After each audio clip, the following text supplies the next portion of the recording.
You ever have one of those afternoons where it's so quiet you can hear your own heartbeat? That's how it was until the screech of car brakes just tore through the peace like a chainsaw through soft pine. I didn't even have time to finish my coffee before trouble showed up. I glanced up from the paper to see that all too familiar silver sedan at the edge of my driveway. And sure enough, out stomps Karen Thompson, our neighborhood's self-appointed sheriff and HOA president, her face already beet red with what she'd call community concern.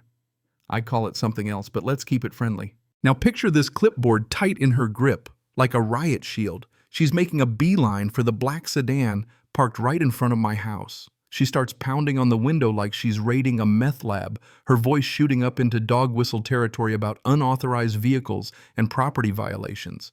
I'm watching from inside, part horrified, part entertained, as she whips out her phone, starts waving and yelling about calling the cops, maybe even making a citizen's arrest if she could have figured out how to spell it. What Karen didn't know, what she couldn't have known, is that inside that car, behind a pair of sunglasses and a tired stare, sat my daughter, Sarah. The minute those sunglasses came down there, it was a sheriff's badge catching the sun, flashing a warning brighter than any HOA regulation ever could.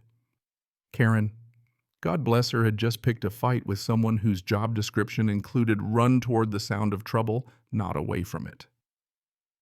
But to really get why this moment was inevitable, I should probably back up a second and tell you how we ended up on this collision course. I'm Robert Mitchell, 62, Army vet, and about 8 years retired in Oakwood County, a place I picked for the peace, the porch, and the illusion that nothing ever changes. I keep my house sharp, grass cut, flag out, gutters clean, basically trying to mind my business.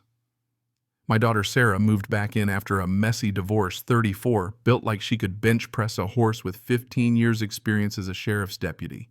She's respected on the force, known for taking the rough shifts, always giving a damn about the folks she serves. The HOA, well, used to be a mild headache, just some rules to keep property values up, a monthly newsletter, you know, the drill.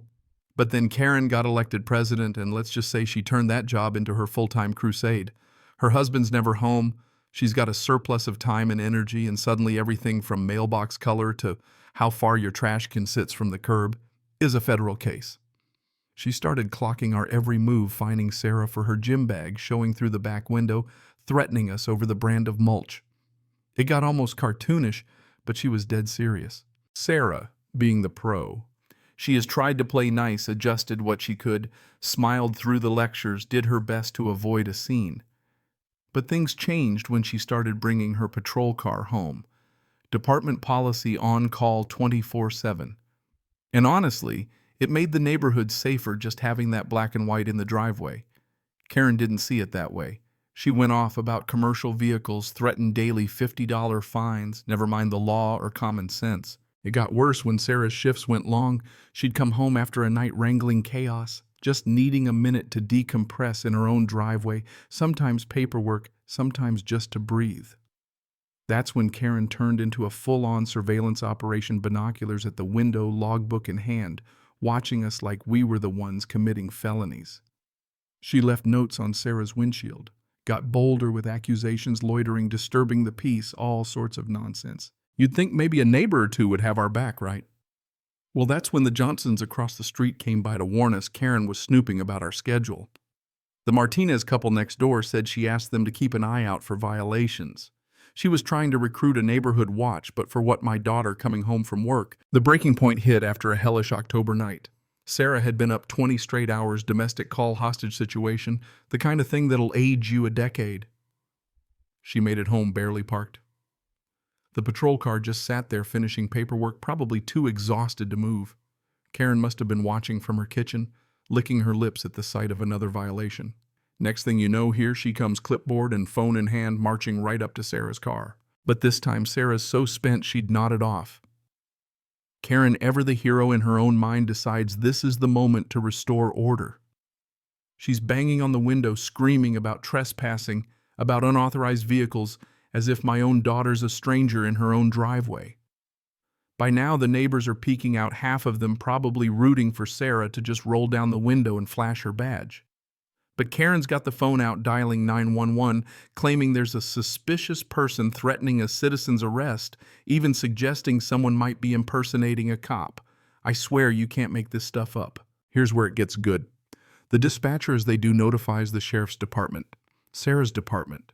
While Karen's still on her soapbox, Sarah's radio crackles asking her to respond to a suspicious vehicle her own. She wakes up, realizes what's happening, lowers her sunglasses, and just gives Karen this look. Part sympathy, part, "Are you kidding me?" A patrol car rolls up and out steps Officer Martinez, who's known Sarah for years. He's looking at the scene. The crowd, the red-faced Karen, the whole circus. And you can tell he's wondering what in God's name he just drove into. Sarah gets out, badge on her chest, still in uniform, and waves him over for a private word. She lays out the whole story. Months of harassment. The escalating nonsense, all of it. Martinez listens, takes notes, nods. He's seen crazy, but this is organized. Meanwhile, Karen's out there realizing she might have poked a hornet's nest.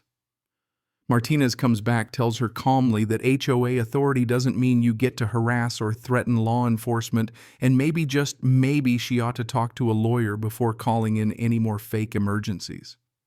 Sarah lets him know she's filing formal complaints, harassment, false reports, interference with a peace officer, the works, and she's not bluffing. That was the start of Karen's undoing. Within hours, she got official notice of misdemeanor charges hand-delivered by a deputy right to her door in full view of everyone who'd ever tiptoed around her threats. The whole neighborhood suddenly found their courage stories came pouring out about fence measurements, noise complaints, even threats to call child services over kids' bikes.